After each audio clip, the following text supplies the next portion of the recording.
بسم اللہ الرحمن الرحیم۔ آج ہم سے یہ سوال پوچھا جاتا ہے کہ شیعہ تراویح کیوں نہیں پڑھتے؟ اس سوال کا جواب جاننے کے لیے سب سے پہلے ہمیں یہ دیکھنا ہوگا کہ اس سلسلے میں پیغمبر اکرم صلی اللہ علیہ وآلہ وسلم اور اہل بیت علیہ السلام کا کیا موقف ہے، کیونکہ ہم فقط پیغمبر اکرم اور اہل بیت رسول علیہ السلام کے اتباع کے پابند ہیں۔ تراویح کہتے کسے ہیں؟ آج کی عام اصطلاح میں ماہ رمضان المبارک کی راتوں میں نوافل کو جماعت سے ادا کرنا تراویح کہلاتا ہے۔ شیعہ تراویح اس لیے نہیں پڑھتے کیونکہ زمانے رسول میں ایسی کسی نماز کا کوئی تصور موجود نہیں ہے۔ رسول اللہ نے اپنی حیات طیبہ میں کبھی نوافل کو جماعت سے ادا نہیں کیا اور یہ شیعہ سنی کتابوں میں موجود ہے۔ لیکن یہ واضح رہے کہ نوافل ہوں، مستحب نمازیں ہیں، اسے آپ قیام اللیل کہیں، تہجد کی نماز ہے، ان سب کا فرادہ پڑھنا اور بالخصوص ماہ رمضان المبارک میں پڑھنا انتہائی فضیلت ہے اور ثواب رکھتا ہے، اور اس میں تعداد کی بھی کوئی قید نہیں ہے، جس کی جتنی استطاعت ہو اتنا وہ ادا کر سکتا ہے۔ اہل بیت رسول نے تو رمضان المبارک میں 100 رکعت تک نوافل پڑھنے کی روایت ان سے موجود ہے کہ جس کو 30 دنوں میں تقسیم کر کے پڑھا جاتا ہے۔ مگر یہ یاد رہے کہ انہی نوافل کو جماعت سے پڑھنا بدعت ہے۔ بدعت کہتے کسے ہیں؟ بدعت کی تعریف ہے ادخال ما لیس من الدین فی الدین، جو چیز دین میں نہیں ہے اسے دین میں داخل کرنا بدعت کہلاتا ہے۔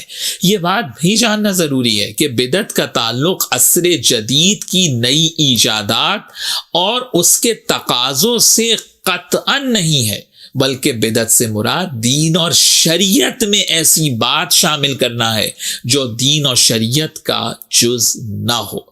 دین سے متعلق ہر وہ عمل جو زمانے رسول صلی اللہ علیہ وآلہ وسلم میں نہیں تھا، بعد میں اسے ایجاد کر کے دین میں شامل کر لیا گیا تو وہ بدعت کہلائے گا، اور نماز کا معاملہ تو خاص دینی معاملہ ہے۔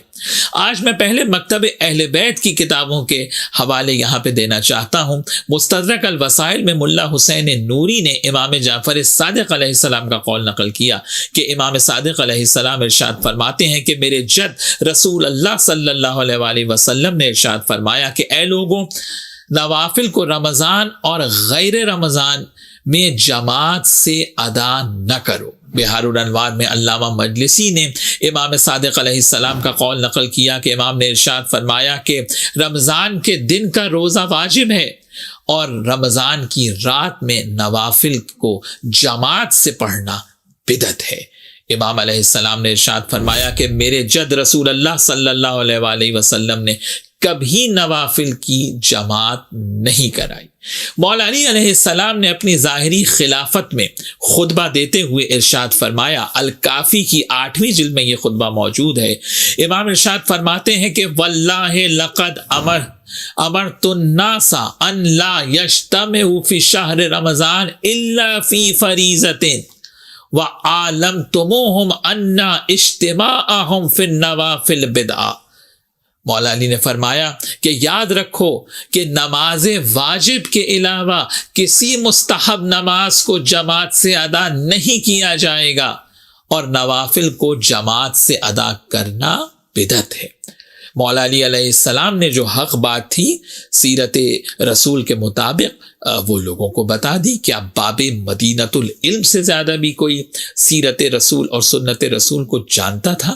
مگر مولا علی نے کسی پر زبردستی نہیں کی، کسی کو زبردستی نہیں روکا۔ اس آیت کی بنیاد پر کہ جو آیت حضرت فاطمہ زہرا سلام اللہ علیہا نے رسول اللہ صلی اللہ علیہ وآلہ وسلم کے وصال کے بعد اپنے خطبے میں مدینے میں جس آیت کو پڑھا تھا، سورہ ہود کی 28ویں آیت مبارکہ، کہ جس میں ارشاد ہے فَأُمِّيَتْ عَلَيْكُمْ أَنُلْزِمُوكُمُوهَا وَأَنْتُمْ لَهَا كَارِهُونَ۔ کیا اب تمہاری زبردستی ہدایت کی جائے گی جبکہ تم اس ہدایت سے نفرت کیے جا رہے ہو؟ اور یہ جو کچھ میں عرض کر رہا ہوں یہ صرف شیعہ کتب میں نہیں بلکہ اہل سنت کی سب سے معتبر کتاب صحیح بخاری میں بھی موجود ہے۔ عبد الرحمن بن عبد القاری روایت کرتا ہے کہ میں خلیفہ دوم کے ساتھ مسجد میں گیا تو لوگ اکیلے، منتشر اور بکھرے ہوئے نوافل ادا کر رہے تھے۔ ظاہر ہے سنت رسول یہی تھی، زمانے رسول سے یہی طریقہ چلا آ رہا تھا کہ نوافل کو فرادہ ادا کیا جاتا تھا۔ کہتا ہے کہ خلیفہ دوم نے ایک قاری کے پیچھے سب کو جمع کیا اور ان کی جماعت بنوا دی، اور جو جملہ کہا ہے وہ معروف جملہ ہے کہ نعم البدعۃ ھذہ، خلیفہ دوم نے اسے بدعت کہہ کر بتا دیا کہ یہ سنت رسول نہیں ہے۔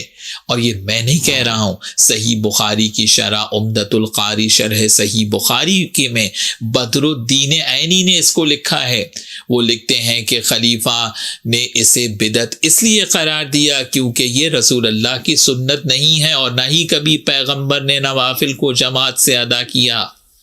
تو جناب بدعت تو بدعت ہے، اب آپ بعد میں اس کی جو بھی تعویلات کریں۔ اور اس کے بعد بدر الدین عینی نے عجیب جملہ لکھا کہ خلیفہ دوم نے تراویح کی جماعت بنوائی اور خود خلیفہ دوم نے کبھی جماعت سے تراویح نہیں پڑھی۔ اور خالی یہ شرح صحیح بخاری نہیں، اہل سنت کی دیگر کتب کے اندر بھی موجود ہے۔ اس کے بعد فتح الباری شرح صحیح البخاری میں ابن حجر عسقلانی نے اس کو لکھا ہے کہ پیغمبر اکرم کے زمانے میں نوافل فرادہ ادا کیے جاتے تھے۔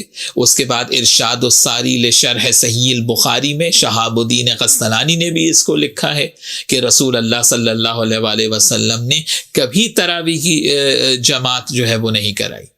اور صحیح مسلم میں بھی خلیفہ دوم کی روایت موجود ہے، اور اس روایت کے ذیل میں امام نبوی لکھتے ہیں کہ محدثین کی یہ رائے ہے کہ نوافل کا گھر میں فرادہ انجام دینا افضل ہے۔ تو میں یہی کہوں گا کہ ماہ رمضان المبارک میں نوافل کو ادا کریں، مستحب نمازیں ہیں، قیام اللیل کریں، لیکن ایسے انجام دیں جو رسول اللہ صلی اللہ علیہ وآلہ وسلم کی سنت کے عین مطابق ہو۔